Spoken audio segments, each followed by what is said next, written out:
यावेळेस आपण प्रार्थना करू. स्वर्गीय पित्या, आज मी तुझ्या समोर उभा आहे. लपण्यासाठी काहीच नाही देवा. मी लोकांपासून माझ्या चुका लपवल्यात. मी कधी स्वतःलाही फसवलं, पण तुझ्या पवित्र नजरेपासून काहीच लपवलेलं नाही.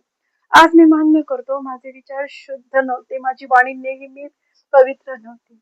माझं हृदय कधी कधी तुझ्यापासून दूर गेलं. देवा, मला माफ कर. माझ्या हट्टीपणासाठी, अभिमानासाठी, दुर्लक्षासाठी मला क्षमा कर. हे देवा, माझ्या शुद्ध हृदय निर्माण कर. प्रभू, मला शिक्षा नको, मला तुझी कृपा हवी आहे. माझ्या आत्म्यावरचं ओझ काढून टाक. ज्या पापामुळे माझी प्रार्थना अडली, ज्या दोषामुळे माझा आनंद हरवला, ते सर्व आज तुझ्या रक्ताखाली आणतो. तुझ्या क्रुसावरील बलिदानामुळे मला धैर्य मिळत आहे की मी कबुली दिली तर तू क्षमा करशील. आज मी ठरवतो, मी लपणार नाही, मी पळणार नाही. मी तुझ्याकडे येतो. मला स्वच्छ कर, मला नव्याने घडव.